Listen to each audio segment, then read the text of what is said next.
හරි අපි අද බලමු මේ වීඩියෝ එකෙන් Binance වල ට්‍රේඩ් කරනවා නම් මොනවද ඕන දේවල් කියලා. Binance කරන්න මොනවද ඕන දේවල්. හරි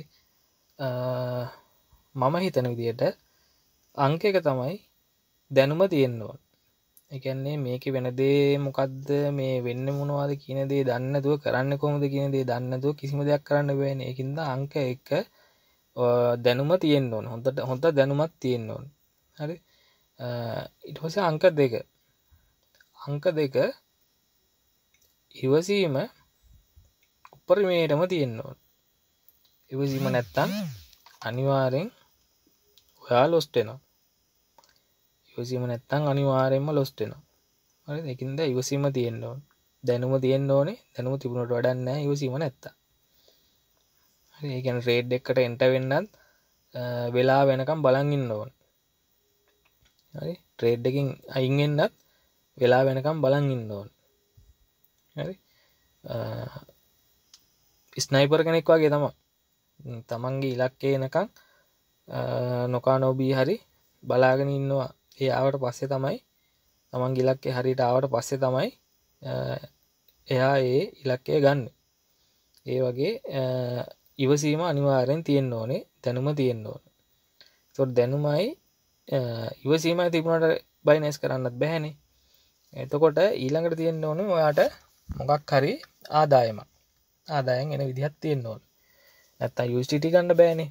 දැන් ට්‍රේඩ් එකක් කිරේ වෙච්ච ලාවට එහෙම පොඩි USDT ප්‍රමාණයක් හරි කමන්නේ අරගෙන දාගෙන ට්‍රේඩ් එකේ ලෙවරේජ් එහෙම අඩු කරගන්න, මාජින් අඩු කරගන්න, ඔහොම එක දේවල් තියෙනවනේ.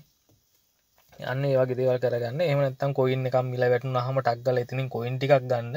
ඒ වගේ දෙයකට පොඩ්ඩක් ඔයාට ඒ USDT මිලදී ගන්න පුළුවන් හැකියාව තියෙන්න එපා. එතකොට නිකන් හිටියොත් එහෙම ඔයාට ඔය දේ කරගන්න බෑ. ඒකින්ද ආදායම මොකක් හරි තියෙන්න ඕනේ. හැබැයි ඒ ආදායමෙන් ඔයා වියකට වියදම් කරගන්න ඕනේ. ඔයාට පුළුවන් උපරිමේ නෙමෙයි. ඒ කියන්නේ ඔයාට මොකක් හරි ආදායමක් හම්බ වෙනවා නම් රුපියල් හිතන්නකෝ 5000ක් හම්බ වෙනවා කියලා. මුළු 5000ම මේකට එකවර දාන්නේ නැහැ. 5000 කොටස් කරලා හිමීට ඒ කියන්නේ මාස 4ක් හරි 5ක් හරි හිමීට දාගත්තා නම් ඇති. හරිද? ඒ කියන්නේ බයි කරගත්තා නම් හිමීට ඇති. හිමීට බයි කරගෙන හිමීට ඔයාගේ ෆවුන්ඩේෂන් එක දාගත්තා නම් හරි. ඒ දෙකට අමතරව ඒ කියන්නේ ඒ දැනුමයි ඉවසීමටයි අමතරව ආදායමක් ඕනේ. කියන්නේ ඔයා හරියට මේක ස්ථිර වෙනකන් ඒ ආදායමක් තියෙන්න ඕනේ. මොකද නැත්තම් එහෙම එකපාරට මේ තියෙන ඒවා ඔක්කොම අතලලා හරි මම බයිනන්ස් එකේ අද දාලා හෙට ඉඳන් මම ප්‍රොෆිට් කරනවා කියලා එහෙම බයිනන්ස් එකේ ලොවෙත් වෙන්නේ නැහැ. එහෙම වෙන්නේ නැහැ. දැනුම තිබුණොත් තමයි ඔයාට ප්‍රොෆිට් කරගන්න පුළුවන්. නැත්තම් ලොස් වෙනවා අනිවාර්යයෙන්. දැන් එහෙම දැන් ඔයාගේ ආදායමත් හරි කියමුකෝ. හරි මූලිකම තුනම හරි. ඊළඟට ඕනන්නේ ඇප් එක දාගන්න පුළුවන් ඩිවයිස් එකක්. ඒතකොට මොකද්ද හොඳම ඩිවයිස් එක කියන එක අපි පොඩ්ඩක් කතා කරමු. ඩිවයිස් එක හැටියට මගේ හැටියට නම් ඒ කියන්නේ මට තේරෙන විදිහට නම් ෆෝන් එකෙන් පුළුවන් ට්‍රේඩ් කරන්න පුළුවන්.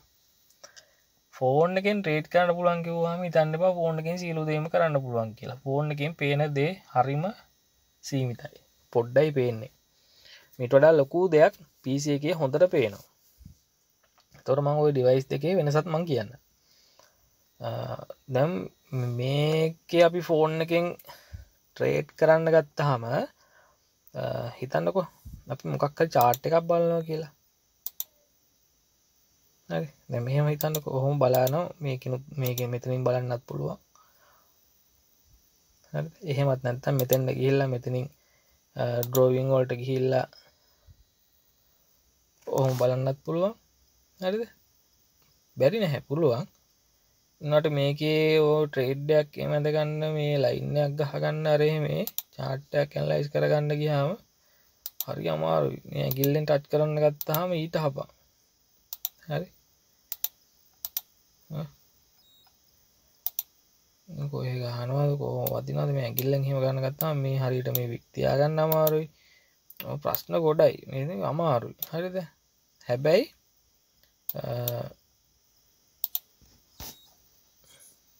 මේකෙන් ට්‍රේඩ් එකක් දාන්න ලේසි.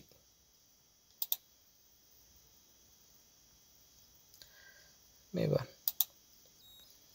දැන් අපි මොකක් හරි ට්‍රේඩ් එකකට එන්ටර් වෙනවා නම් මොකක් හරි.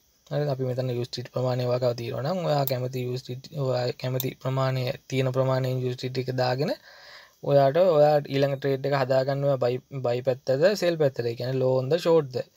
ඒක මේකෙන් හරි ගස්ස ගත්තා. හරි.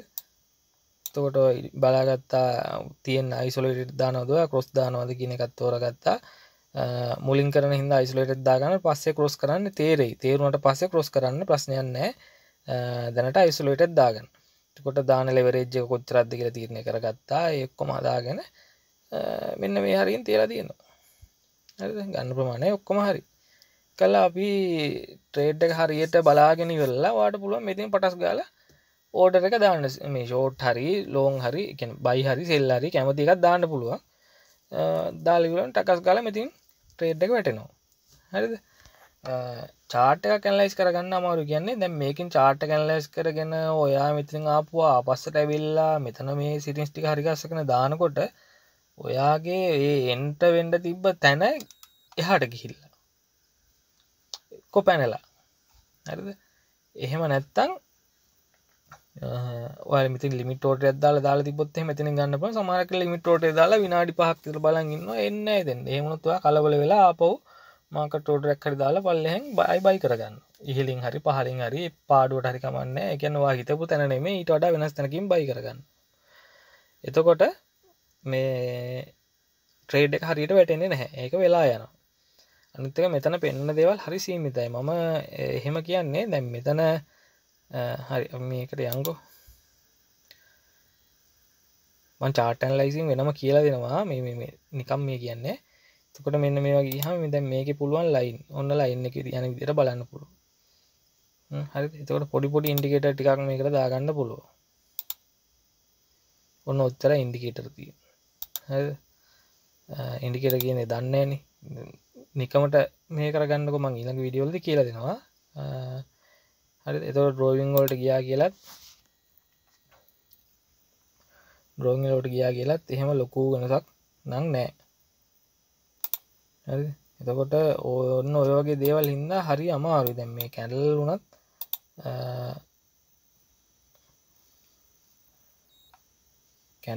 දැන් මෙහෙම ගත්තාම මේ හරියට තේරුම් ගන්න අමාරුයිනේ. මේ ලයින් එකක් තේරුම් ගන්න හරි අමාරුයි. ඒක නිසා මේකෙන් ට්‍රේඩ් එකක් කියන්නේ ඇනලයිස් කරගෙන දාන්න අමාරුයි. හොඳට ඔයාලට දැනුමක් තියෙනවා නම් බැරි කමක් නැහැ. ඔයාලට මේ දැනුම නැත්තම් හරි අමාරුයි. හරි. ඒතකොට මම ඊළඟට කියලා දෙන්නම් එක එක යූස් කරන ඇප්ලිකේෂන් නම් මම ඒ ටික මම කියලා දෙන්නම්. මිනිට වඩා හොඳ පැහැදිලි පරිගණක තිරයකින් බලන්න ඕනේ. කියන්නේ PC එකකින් බලනවා නම් හරිම පැහැදිලි. හරි. එතකොට දැන් PC එකෙත් මම මෙහෙම දෙයක් කියන්නම්කෝ. PC එකේ අපි ට්‍රේඩ් කරාට දැන් මෙහෙම දෙයක් තියෙනවා ලංකාවේ. දැන් කරන්ට් එක යනවානේ. එතකොට ඔයා දැන් ට්‍රේඩ් එක කර ඔක්කොම chart එහෙම ඇනලයිස් කරගෙන ඔක්කොම කරගෙන ලයින් ගහගෙන ඔක්කොම කරගෙන බලන් ඉන්නවා. හරි දැන් ට්‍රේඩ් එකට එන්ටර් වෙන්න. ට්‍රේඩ් එකට එන්ටර් වුණාට කමන්නේ අනිත් එන්ටර් වෙන්න හදනකොටම කරන්ට් එක යනවා කියන්නකෝ. එතකොට ඔයා දන්නේ ට්‍රේඩ් එක වැටුණාද නැද්ද මොකුත් ඔයා දන්නේ. හරිද? PC එකෙන් විතරක් කරනවා. හැබැයි ඒ වෙලේ ඔයාගේ අතේ ෆෝන් එක තිබ්බනම් ඔයාලට මෙතනින් ෆෝන් එකෙන් ඕටරේ දාගන්න තිබ්බා. දැන් PC එකට එහෙමනම් PC එකේ කරන්ට් එක යන හින්දා අනිවාර්යෙන් PC එකේ UPS එකක් තියෙන්න ඕනේ. UPS එකක් තියෙනවා නම් ප්‍රශ්නයක් නැහැ. ඔයාලට පොඩි වෙලාවක් අල්ලගෙන ඉඳලා ට්‍රේඩ් එක දාලා හරි ට්‍රේඩ් එක ක්ලෝස් කරන්න හරි මොකක් හරි දෙයක් කරගන්න පොඩි වෙලාවක් ඒතර UPS එකෙන් සපෝට් එකක් තියෙනවනේ.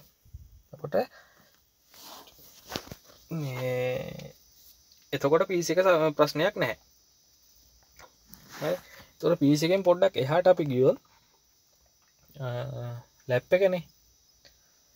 ලැප් එක තියෙනවා නම් අනිවාර්යෙන් ඔයාලට UPS එකක් ඕනේ නැහැ. මොකද මේ ලැප් එකේ බැටරි පවර් එක තියෙනවා නම් අඩුම තරම විනාඩි 20ක් 30ක්වත් ඔයාලා ට්‍රේඩ් එක ක්ලෝස් කරගන්නයි ට්‍රේඩ් එකක් දාගන්න හරි chart එක ඇනලයිස් කරලා ඉවර කරගන්න හරි මොකක් හරි කරගන්න වෙලාව හොඳටම තියෙනවා. අනිත් එක PC එක වගේ නෙමෙයි මේ ඔයාට ඕන තැනක ඇරන් යන්න පුළුවන්. හරි කියන්නේ ඔයා යන ඕන තැනක ඔයාට ඇරන් යන්න පුළුවන්. අරන් ගිහලා ඔයාට ට්‍රේඩ් ටික දාගන්න පුළුවන්. හරි හැම වෙලේම ඔයා ගාව ඕන කරන විස්තර ටිකයි ඔක්කොම ටික හැම වෙලේම ඔයාගේ ඔන්ලයින් තියෙනවා. ෆෝන් එක තිබ්බත් ඔයාලා ට්‍රේඩ් එක දාගන්න ක්ලෝස් කරගන්න පුළුවන්. හැබැයි chart එක ඇනලයිස් කරගන්න හරි අමාරුයි. ඒ නිසා මම නම් දකින විදිහට හොඳම දේ ඩිවයිස් එකක් ඕනේ. ඒ ඩිවයිස් එක හැටියට මම දකින්නේ නම් ලැප් එක තමයි හොඳයි කියන තැන. තමයි මම ඉන්නේ. ලැප් එක සහ ෆෝන් එක දෙකම තියෙනවා නම් ගොඩක් හොඳයි. එතකොට ඕන කරන දේවල් අපි අවහම මුලින් ඉඳන් බලමු. ඉස්සෙල්ලාම ඕනේ දැනුම. ඊළඟට ඕනේ ඉවසීම. ඊට පස්සේ ඕනේ ආදායම. ඊට පස්සේ ආයෙ ඕනේ මේක වැඩ කරන්න පුළුවන් වැඩ කරගන්න පහසු විදියට ඩිවයිස් එකක්. හරි. එතකොට ඔන්න ඔය ටික තියෙනවා නම් ඔයාලට බයිනන්ස් පටන් ගන්න ට්‍රේඩ් කරගන්න පුළුවන්. හරි හැබැයි දැන් මම මෙහෙම කිව්වා කියලා එකපාරටම ලැප් එක ඕනන්නේ නැහැ ට්‍රේඩ් කරන්න. ඔයාගාව තියෙන ඩිවයිස් එකෙන් ඔයා ඉමීඩියට් ඉස්සලා පුරුදු වෙන්න. මම කිව්වේ ඉස්සලාම ෆවුන්ඩේෂන් එක දාගන්න. ෆවුන්ඩේෂන් එක දාගෙන ඉවර වෙලා තමයි ට්‍රේඩ් පටන් ගන්න ඕනේ. එතකොට ෆවුන්ඩේෂන් එක දානකොට ඔයාලා නිකම්ම දැනුම චුට්ට පිරෙනවා. කවදාවත් ඔයා ට්‍රේඩ් එකක් දාලා බැලලාවත් ට්‍රේඩ් එක ඒ ට්‍රේඩ් එක ගොඩ ගියොත් එහෙම දාපු පළවෙනි පාර දෙවෙනි පාරම ට්‍රේඩ් එක ගොඩ ගියොත් හිතන්න එපා ඔයාට පුළුවන් කියලා. එහෙම නෙමෙයි ඒක ඉතින් වෙලාවට මොකක් හරි වෙලාවකට ඔයාගේ එක ට්‍රේඩ් එක කැරකිලා යන්නේ නැති. ඒ වුණාට එහෙම වෙන්නේ නැහැ. ඊළඟ ට්‍රේඩ් දෙක තුන දාද්දි අනිවාර්යෙන් ඔයා ලොස් වෙයි. මොකද ඔයා හිතන පැත්තටම මේක වෙන්නේ නැහැ. ඒ කියන්නේ අපි කොච්චර chart analyze කරා සමහරක් වෙලාවට ඒ පැත්තට පෙන්නලා අනිත් පැත්ත ගහන වෙලාවල් තියෙනවා. මම chart analyze කරද්දි ඒ වගේ තැන් පෙන්නන්නම්. ඒකින්ද හරි පරිස්සමෙන් තමන්ගේ තියෙන මුදල කළමනාකරණය කරගන්න දැනගන්න ඕන. එහෙම කළමනාකරණය කරගත්තොත් මේකේ ලොස් නොවි ට්‍රේඩ් කරලා ප්‍රොෆිට් කරගන්න පුළුවන්. හරි අපි ඊළඟ වීඩියෝ එකේදී හම්බෙමු. එතකොට මේ දේවල් ටික ඔක්කොමත් තිබිලා ඔයා ගාව හොඳ ඉන්ටර්නෙට් කනෙක්ෂන් එකක් තියෙන්න ඕන. හොඳට සිග්නල් තියෙන හොඳ කනෙක්ෂන් එකක් තියෙන්න ඕන. ඔයා ඉන්න තැනකට හොඳට ට්‍රේඩ් එකක් කරනකොට ඒකේ ඇනලයිස් කරගන්න. එතකොට ට්‍රේඩ් එක දාන්න හරි මේ හොඳට සිග්නල් තියෙන කනෙක්ෂන් එකක් ඔයාට තියෙන්න ඕනේ. අර දේවල් වලට අමතරව